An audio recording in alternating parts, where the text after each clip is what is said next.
Hi guys, Hello. welcome back to our channel. Yes.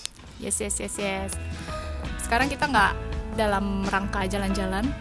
We are not go for holiday, vacation, on the trip. Actually, we have planned to go someplace, but anytime can be rain, and so we just cancel. But here we are. We're here, and we have some. Actually, we want to talk something about Culture shock.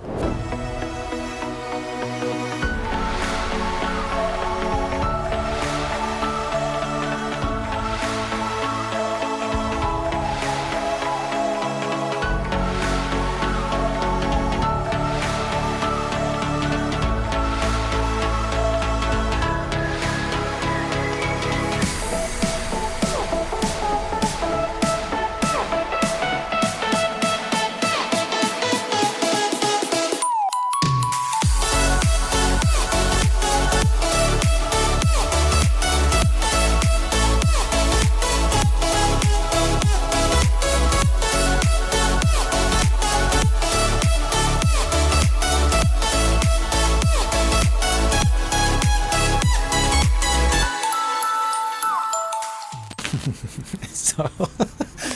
Okay, explain. She have really news. I forget something. Hai teman-teman.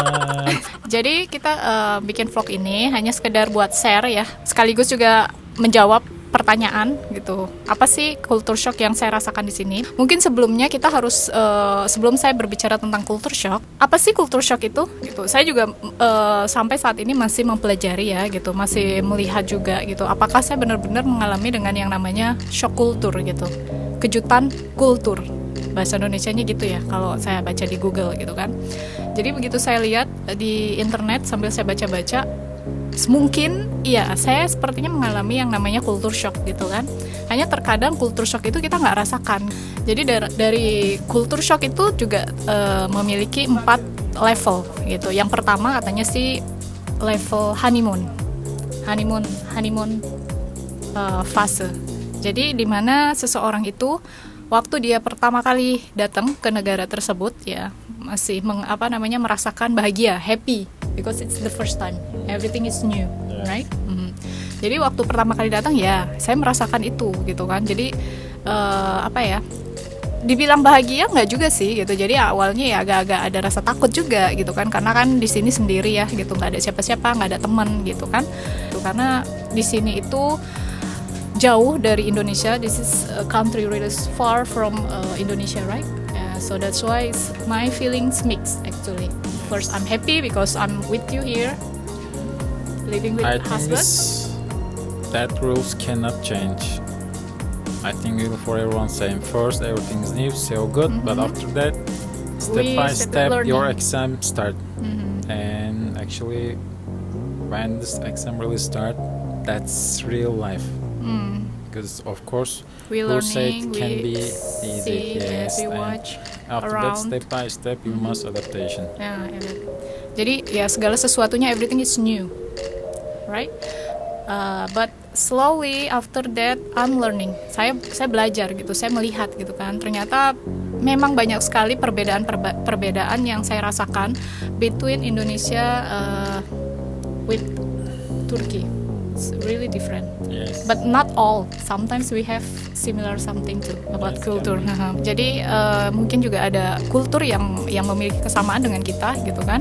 Tapi perbedaannya juga banyak gitu ya. Yang pertama kali, the first time I feel it's really different. I got shocked. Food.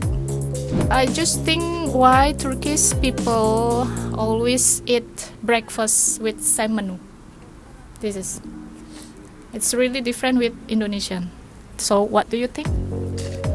Breakfast menu not same. Breakfast same. I mean every morning we have to eat breakfast. This is Turkish. Maybe we can call this name style or habit, maybe culture. But no, actually culture. Yes, traditional and culture. So I don't know. For us, this is really daily, normal. But yes, of course, especially important and usually Special something from not usually, really everyone, every morning they eat breakfast. But maybe simple, maybe really heavy. Depends on you, I mean your family. Because, yes, habit. Because for some people's, this breakfast really This is crazy general. important. This general. Sometimes when you see that menu, you can go crazy because you really have too much option. And yes, and you can confuse like I will eat which one, and too much about cheese, maybe 5 different tests, zeytin same, like anything really have too much. Nah, jadi itu yang pertama kali ya yang saya rasakan di sini itu kenapa sih sarapannya orang Turki itu selalu sama? Especially for us, more important than dinner. Dinner or lunch, Yes, especially lunch, right? first breakfast. Jadi buat orang Turki gitu ya, breakfast itu benar-benar spesial buat mereka dan itu sesuatu yang benar-benar Turki banget gitu loh buat mereka gitu. Kalau kita kan orang Indonesia sarapan itu bebas ya gitu, malah kadang-kadang ya sarapan itu penting tapi buat kita juga nggak terlalu banyak kok juga yang nggak terlalu pentingin sarapan kan gitu. Kalau di sini nggak, di sini tuh sarapan itu wajib. Jadi mau bangunnya jam berapapun, kalau buat kita kalau udah di atas jam 10 itu kayaknya udah bukan sarapan. Oke, lanjut next. But what about you? Do you have something from Indonesia? It's only one thing where we hungry, okay? And I'm in Indonesia. I mean, I'm living in Indonesia. So, when we ready, not me. When I eat, for example, I'm hungry and I want to eat something. So, I just think automatic. I just directly thinking about I must eat, but must be salty, of course. But if I eat fruit or if I eat sweet somethings, cake, pasta, or anything, Will be even I'm full, but after I eat, still I feel I'm hungry. I have to eat some things like a food, maybe menu. soap. Yes, like this. I must eat. But in Indonesia, not like this because I saw already they eat Yes. sweet something because after eat, I can't see anything. Like I just waiting. He will not eat more something like it. I still searching anything. I told you maybe main food or soap, anything, but must be salty, not sweet. Nah ini dia ya, jadi Bilal ngalamin sedikit kejutan kultur lagi di Indonesia waktu dia datang. Jadi pengalaman, I will try to explain Indonesia, okay, your experience. Jadi pengalaman dia waktu pertama kali datang, saya udah bilang kalau kita di Indonesia kan sarapannya itu bebas kan gitu, mau roti, mau buah, mau cuman minum aja gitu, mau susu gitu kan, atau sereal, mau rasanya itu manis ataupun asin, gurih gitu, itu terserah kita gitu kan. Nah kalau buat Bilal dia orang Turki, mereka nggak biasa yang namanya makan itu buat makanan utama ya, breakfast, terus udah gitu makan siang, makan malam. Jadi buat mereka nggak akan pernah memakan sesuatu yang manis pertama kali sebelum mereka makan makanan utama. Jadi makanan manis itu nanti untuk dessert, right? For dessert. Yes. Jadi after you eat main menu, after that you can eat sweet something. You never eat first sweet food before you eat main menu. Yes. Jadi mereka seperti itu ya kebiasaannya orang Turki. Jadi waktu datang dia ke Indonesia, dia kaget lihat saya. Dia sarapan pagi, biasa ya, dia cari roti gitu kan. Jadi ya saya selalu siapkan roti waktu Bilal datang ke sana. Padahal dia udah janji sama saya gitu. Kalau dia datang ke Indonesia dia bakal adaptasi, tapi ternyata dia nggak bisa gitu. Jadi pas makan roti ya harus dengan telur atau kalau nggak telur pun keju gitu, egg, yumurta. Jadi keju, tomat gitu kan, timun atau something yang rasanya itu nggak manis gitu, sesuatu yang rasanya itu nggak manis. Kadang-kadang mereka memang mix juga dengan selai dengan apa, tapi itu hanya di mix sedikit-sedikit gitu. Tetap intinya mereka harus makan sesuatu yang tidak manis gitu untuk makanan utama. Nah kalau saya sarapan pagi itu biasanya nggak terlalu banyak gitu kan di Indonesia. Apa aja yang saya lihat saya bisa makan, contohnya yang ringan-ringan kayak buah ya, jus gitu kan. Terus udah gitu sereal gitu. Nah biasanya saya makan kayak gitu ataupun roti. Nah teman-teman pasti tahu ya kalau kita orang Indonesia makan roti senangnya kan yang manis gitu kan.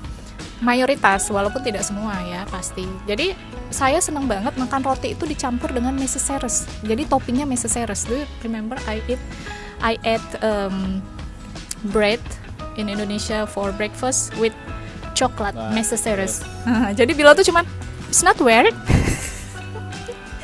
Jadi dia nanya seperti itu dengan saya. Terus datang adik laki-laki saya gitu kan. Sama gitu, ibu saya, adik saya, kita datang turut makan sama gitu, menunya kayak gitu. Jadi apalagi kalau ada adik kita kan semua tergantung mood ya, apa yang mau kita makan ya kita makan gitu. Brothers, it's weird, okay. Must be normal chocolate, and I remember my wife eat and my Margarine. brother same, like when I check he eat too, like a margarine and after that some With, chocolate. necessary. Nah, yes, and like for pasta, right? We can use this. And one more thing, why cheese so expensive? Terus Bilal kaget ya, di Indonesia itu harga keju sangat mahal. Kalau dikasih keju craft aja, maksudnya keju-keju yang standar, rasanya mungkin sama mereka nggak endang rasanya gitu kan. Ya udah, jadi kita berilah untuk satu tamu ini yang spesial gitu makanannya. Begitu dia tahu harganya cuma 5 biji keju ya, kecil-kecil gitu ya, keju import gitu kan. Jadi dia beli, dia cuma kaget, hah berapa harganya katanya gitu. Beda kalau di Turki harga keju pasti murah karena itu merupakan makanan pokoknya mereka gitu kan. Nah terus saya bilang sama dia, ya kalau kayak gini normal gitu, karena di Indonesia sendiri keju ini tuh bukan makanan utamanya kita gitu. It's not our main menu for cheese in Indonesia. Ya jadi dari situ kan kita bisa lihat ya perbedaan dari sudut makanan aja. Ya Bilal juga mengalami, walaupun dia belum tinggal, dia baru datang ke sana pertama kali, tapi cukup maybe around 3 weeks ya. You stay in Indonesia. Around 3 weeks, and so I have this experience, and Really? yes, I know this is not main menu, but I know it's cheese, right? Everywhere you it's can really find crazy. milk and you can make cheese. Price really high. And I just get shocked when I know for this, because you spend really money and after that you can check, where is my cheese, like it's small, only this really. But what we can, I must adaptation here, not Turkey. I'm living in Indonesia and I must respect. Ya, jadi itu tadi yang masalah keju ya. Terus kemudian Indonesia makanannya itu kita kaya akan rempah-rempah udah pasti ya. Nah, buat orang Turki, when they cook something, all foods really simple, spicy. Only, salsa, right? Yes. What's that? We have to Union. Salsa. Salsa itu tomatoes, Pepper. yes, with pepper. Jadi tomat sama cabenya itu bukan cabai yang pedas ya, cabai yang besar gitu kan, dan rasanya itu tatul, Yes. sweet, it's not spicy. Nah, jadi rasa cabenya itu bukan cabai yang pedas ya, karena orang Turki sendiri juga enggak semua orang suka pedas di sini. Mayoritas, kalaupun suka pedas masih yang tahap level, kalau kita tuh levelnya anak kecil ya, pedas-pedasnya anak-anak kecil lah gitu. Kalau misalnya di Turki, mereka nggak terlalu banyak varian untuk bumbu ya, rempah-rempah kayak kita. Kalau kita tuh banyak banget. Oke, lanjut lagi. Jadi itu perbedaannya ya. What is different from Turkish food and Indonesian food? Indonesian really crazy have spices and Turkey don't have.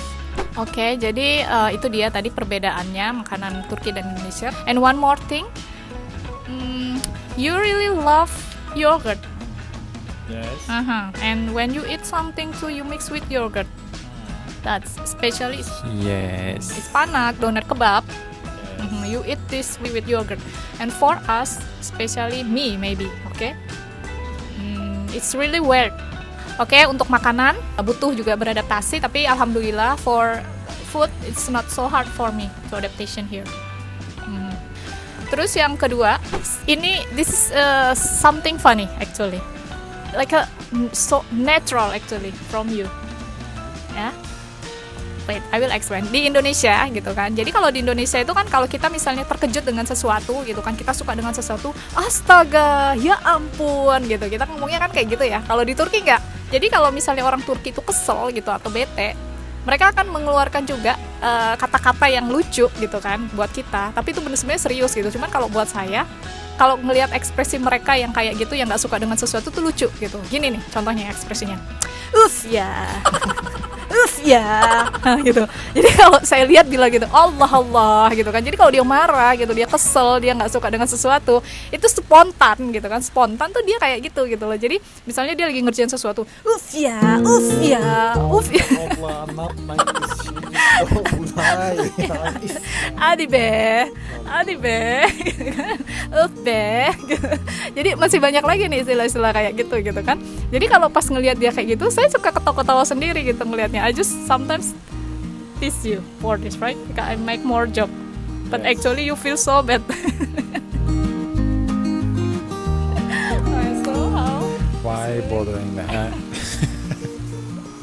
Jadi ini kalau teman-teman yang ngelihat orang No, tua I ini don't know. kayak gitu, Maybe really I'm doing this same. Yes, when you play, Yeah. yes, when you play computer sometimes or Oh, maybe I'm not aware. you feel really so bad. Like, yeah. Okay. Yes, maybe it can be, but not like this. Or I mean, bad language. So wait. No, it's okay. What can I say? What about you? What do you think Indonesia? They like that too? When you go Indonesia, you found something. I think Something. for this still I need time, and after that I can give some comment. But now I can't because I need more time. Oke. Jadi kalau di Indonesia dia masih belum tahu ya gitu kebiasaan-kebiasaan kita yang apa ya yang lebih, karena kan pada saat dia datang juga suasananya when you come it's Ramadan season 2, right? We have fasting and we prepare for Bayram too. So mungkin nggak ada waktu ya dia untuk memperhatikan yang kayak gitu-gitu juga gitu kan. Nah jadi itu ya. Terus kemudian di Turki itu, nah especially for drive car, it's really sometimes make me scared. Some Turkish people they don't have patience. It's really different with Indonesia. Indonesia different, Turkey different. Yes, I mean rules. You really respect. You must respect rules. Some people really don't have patience. They can talk with maybe high volume, and especially this is really in Turkey, really in Indonesia, not like that. Women can drive good car, right? In Turkey, actually, I don't want to talk like that, but it's really real. I really believe this too. When I saw some woman, I really stay. I Away. try to stay away from them, and because really it's not. I have too much experience to like that. Not just one, not two. Really, I have too much experience, and after that, when I have too much experience, I agree to okay. In Turkey, really, women need time for drive car. Like this, for example, we driving, and someone doing weird some things, and before I catch them, I just talk with my dad like this. Okay, that I'm sure this woman. And when we come, we check, yes, it's woman, but actually it's good. Yes, she tries some things. I mean, she's still learning, but really, Dangerous yes, sometimes dangerous. for anyone. For Yes, everyone. and not only yourself. You make Dangerous. yes, dangerous, and Anyone. yes, anyone. And because you in traffic, and how you can do this? If you still not sure about yourself, first I don't get more experience. Maybe someone must help you. But in Indonesia, yes, this is really different. Women can drive really good car and just it. But yes, in Turkey, just be patient. If someone doing something's bad, if someone talk high volume with, maybe they can talk dirty. Here, really, just ignore, just drive. And sometimes really can fight and can be dangerous and just it. So that's why it's your reason too. You're not really smooth for drive at this time. Yes, because here I already know. And so I just think yes about this law. I still need time, but I just said watch, just only watch. Sometimes you Yes, give me and one rarely ride. sometimes yes, when I know like this road really empty, I just said okay, take you can drive. But when crowded, yes, because I know some people sometimes Can can be do really yes. make us shock too. Yes, and so just that's why I just try to save her. And but in Indonesia, yes, about this woman's More good. they good driver. I shine because our women's. Ya, jadi itu teman-teman salah satunya juga di Turki. Perbedaannya ya kalau di Indonesia, saya alhamdulillah tuh untuk cara mengemudi ya. Kalau di Indonesia tuh jauh, kalau saya bilang lebih bagus daripada di Turki. Ini jujur ya gitu, bukan saya melebih-lebihkan atau apa gitu. Saya melihat sendiri di sini itu orang Turki kurang passionnya. It's really not, almost they don't have passion right for driving karena terus buat laki-laki juga gitu. Jadi Bilal dia belum berani untuk melepas saya walaupun dia tahu gitu. Saya di Jakarta udah biasa ya dan bukan apa namanya, bukan baru buat saya untuk mengemudi juga gitu kan. Dia tahu gitu waktu dia di Jakarta juga gitu. Cuman untuk di sini dia masih takut. Takutnya apa? Kalau seandainya terjadi sesuatu hal gitu kan, apalagi kalau misalnya saya kena masalah dengan seorang orang Turki, apalagi laki-laki gitu kan. Di sini banyak banget berita-berita juga gitu. Jika mungkin ada problem dengan mereka nggak sungkan-sungkan juga mukul gitu ya. Jadi itu yang membuat kita takut. Kalau di Indonesia, laki-laki Indonesia, kalau misalnya dia mengalami problem, begitu dia tahu yang mengemudi itu perempuan, mereka masih udah perempuan gitu. Kalaupun marah masih ada batasan mereka marah ya gitu, karena perempuan gitu. Kalau di sini enggak gitu. Jadi laki-laki Turki itu juga enggak semua ya teman-temannya, saya kasih tahu lagi, tidak semua, tapi kebanyakan kayak gitu kasusnya gitu. Jadi mereka enggak sungkan-sungkan, enggak segan-segan tuh bisa memukul perempuan itu juga gitu loh ya gitu. Jadi mungkin ya buat teman-teman juga harus lebih hati-hati dalam buat nyetir di sini kalau nanti suatu saat pindah ke Turki atau apa. Nah ini dia yang harus diwaspadai juga gitu. Oke guys, jadi itu aja ya seputar culture shock yang bisa saya share, yang saya rasakan. Mungkin ini yang bersifat umum gitu, karena setiap orang pasti mempunyai hal-hal yang berbeda-beda gitu kan. Dan kadang-kadang culture shock yang kita rasakan itu juga tergantung dari lingkungan kita tinggal juga gitu kan. Nah jadi buat teman-teman, jadi intinya seperti itu ya gitu. Saya nggak bisa ngomong banyak gitu kan untuk culture shock ini, karena kalau misalnya saya sebutin nanti satu-satu pastinya akan panjang durasinya dan itu akan membuat teman-teman jadi bosan. Oke? Dan sekali lagi saya sampaikan, masing-masing orang memiliki pengalaman culture shock yang berbeda gitu kan. Itu tergantung lagi dari tempat tinggalnya, dari lingkungan hidupnya, dari keluarga tempat dia tinggal, seperti itu. Oke? Jadi itu aja, jangan lupa subscribe, share, and like. dan sampai ketemu di video selanjutnya.